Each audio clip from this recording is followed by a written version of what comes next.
I wanted to say this about this contract that Jalen Hurts got. Now the work will begin, though, for the Philadelphia Eagles. Can we agree on that, guys?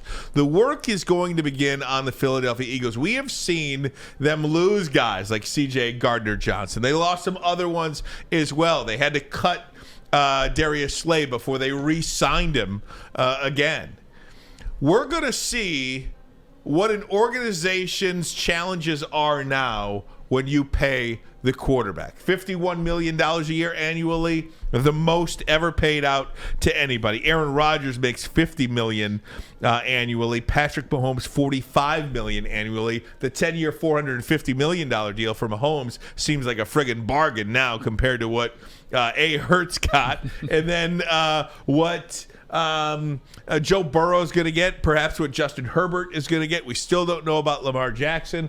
But, guys, the question I have for you is, can Jared Goff mirror Jalen Hurts a little bit? And what I mean by that is Jalen Hurts has been dismissed and replaced everywhere he's ever been. Dismissed and replaced at Alabama. Dismissed in the NFL. Couldn't be a first-round pick. Everybody wanted to see who Philadelphia's next starting quarterback was going to be because Hurts was just a guy that they drafted, probably couldn't pass him up in the second round because he was there staring him in the face. But nobody really believed he was going to be the long-term solution for Philadelphia. Kind of the same thing and the same way people view Jared Goff. We here have been trying to replace Jared Goff since the minute he was brought over. The LA Rams discarded him as fast as they possibly could. Does Goff have any potential to be a Jalen Hurts type guy? I'm not saying $51 million a year, but a guy that is, in fact, your long-term solution here for the franchise. That's a tough one. On one hand, I think that Jared Goff started the mirroring of Jalen Hurts' process with what he did last season, having a Pro Bowl level year, 29 touchdowns, 7 interceptions, quarterbacking the 4th-ranked scoring offense in the NFL. That is all phenomenal and good. The question, though, is are you going to want to pay him a contract that's $45 million when it's up? Because right now we all know he's cheap.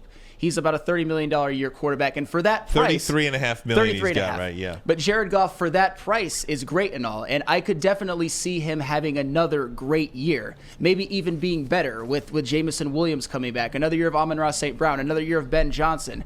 I could absolutely see him having another Pro Bowl level season. I think right now he's the second best quarterback in the NFC. I do too, by the way. Yes, but for the record, do you really want to? It's when you talk about paying him $45 million a year, that is where I have a little bit of a cause for pause. I definitely want to see him do it again, but if he leads them to the NFC Championship, a Super Bowl win, I definitely would pay him just about anything because I think we're starving so much for a Super Bowl win. But it's just, to me, it depends on what he does this next year. I don't know if I could ever see him being a Jalen Hurts, but you can win with him. But right now, it really helps that he's cheap. And if you have to pay him more money, it might hurt the roster that you can supplement around him. I mean, it definitely will. Yeah, there's no question. That's the major question here, Maz. The Lions, like you said, can win with Jared Goff. They can. The Baltimore Ravens won with Trent Dilfer. And there's a lot of those. Brad Johnson won with the Tampa Bay Bucks. Nick Foles is a backup, won with the Eagles. Yeah, you can win with Jared Goff, no doubt.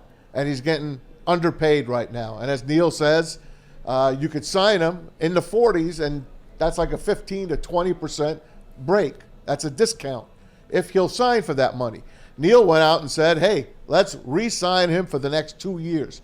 I don't know if him and his agent will say, okay, we'll do that. He's 28 years old. He's not old. But we all know, or at least I think I know, that I don't think Jared Goff is in that class of those guys that are making $45 to soon $55, $60 million a year. I don't think he's in their class. Look who got overpaid in New York. Here you go. You want to do it real quick? Daniel Jones is way overpaid in New York. Guess what? Saquon wants to get paid. The defense, Lawrence wants to get paid. Everything is topsy-turvy with the Giants now because this guy is making $45 million. Let me ask you, is Jared Goff, you want to know... Are we going to play the better game again? No, I'm talking about a $40 million plus class. You ready? Yeah. Patrick Mahomes, $45 million. Is he in that class? No. Josh Allen, $43 million. Is he in that class? Russell Wilson, $49 million. Is he in that class? Well, now. We don't know he is. Now but, he's but again, right. but again, what I'm trying to say is... Throw last year out and no. That's Russell Wilson, $49 million. Kyler Murray, $46 million. He got overpaid. Dak Prescott, $40 million. He got overpaid.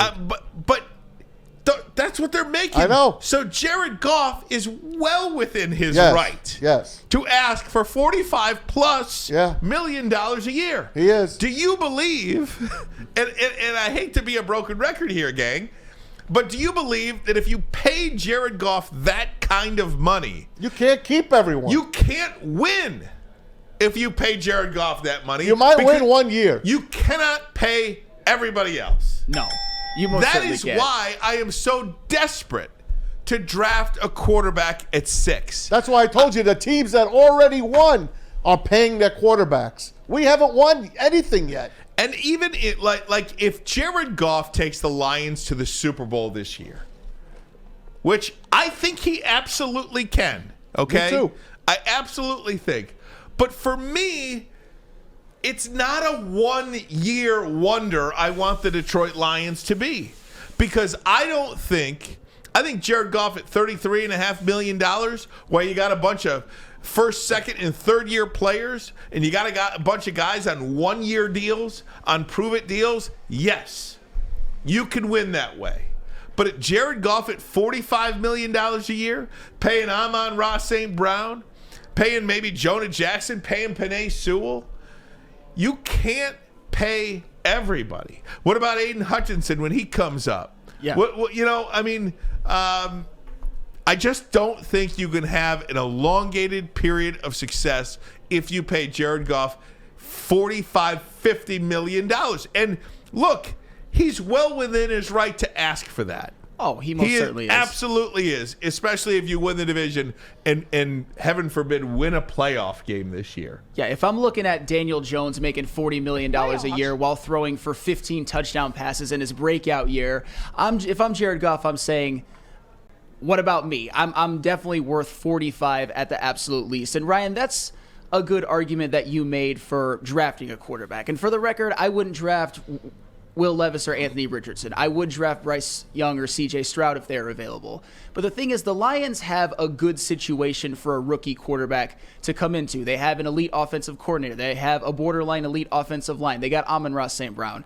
They have Jamison Williams. But like you said, you're not going to be able to keep everybody if you sign or extend Jared Goff to a big deal. And we can all be happy with what he's done so far. The leap that he took last year with Ben Johnson and Amon-Ra St. Brown, unbelievable. The way that their offense looked, unbelievable. But you can't keep everybody.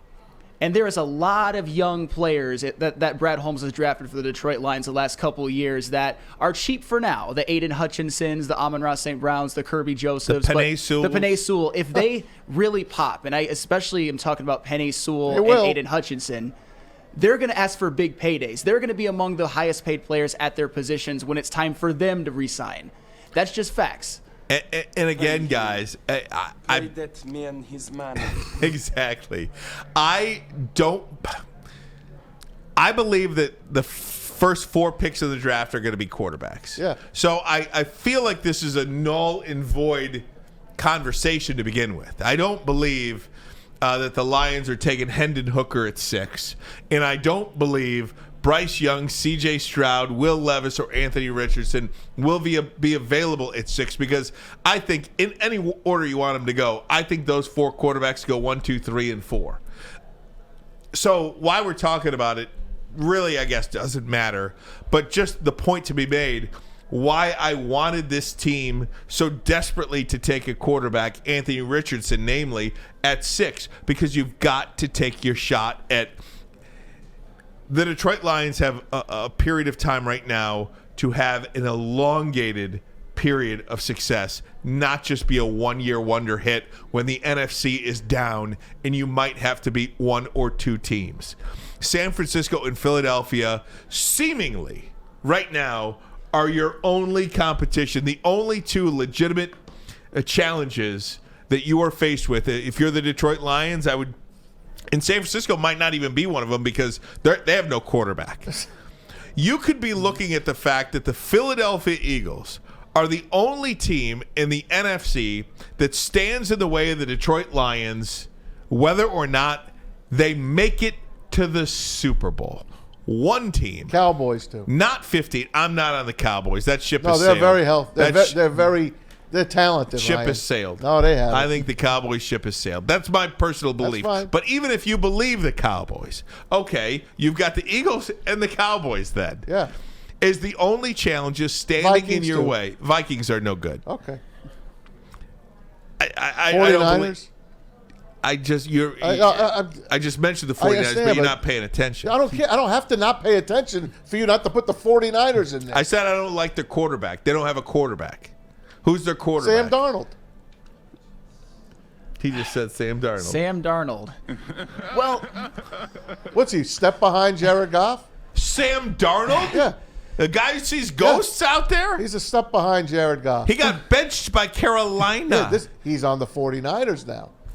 He's being well coached. I can't He's got a have it. tremendous team. He's got great weapons. He could get to the Super Bowl. you know, Maz, it's funny that you mentioned that because I'm not as down on Sam Darnold as the average person either. But when you look at the San Francisco 49ers, whether you like Sam Darnold or not, and most people don't, their quarterback situation is up in the air. Obviously, Brock Purdy had a phenomenal rookie year in the perfect situation, by the way. But then he tears UCL in the playoff game. He's out. Trey Lance so far looks like a disaster of a pick. He is. So far. And I would agree with you. I don't foresee that getting exponentially better in the future. So like you said, Ryan, even the 49ers, with their quarterback in complete flux, a complete question mark, the only team that you can definitively say is better than the Detroit Lions is the Philadelphia Eagles. I would bet that the 49ers are going to be better as well. I agree with Maz. I'm higher on the Cowboys than you are because of Micah Parsons in particular. I think he's just one of those game-changing, franchise-changing, borderline Lawrence Taylor type of defensive players. But that's just three who are even in the ballpark, and you think only two. The Lions, they're in their window right now. Really, I think one, to be honest with you. The Eagles. The Eagles. And they have the best quarterback in the NFC too. And they got worse, by the way. The Eagles got worse. They lost T.J. Edwards, C.J. Gardner-Johnson, Javon Hargraves, and Miles Sanders. Those aren't big. Those are big losses. Those Yeah. are three starters on your defense and your starting running back. Who did they draft last year that haven't really played yet? Jordan Davis and Nakobe Dean. You They're gonna better be That's hope. a fine. friggin' walking encyclopedia. Exactly. You better hope that they. That's why I pan out. asked them. But they might with more playing time. They didn't need Jordan Davis to be an every down. Correct. And he's not that guy anyway. He never was at Georgia.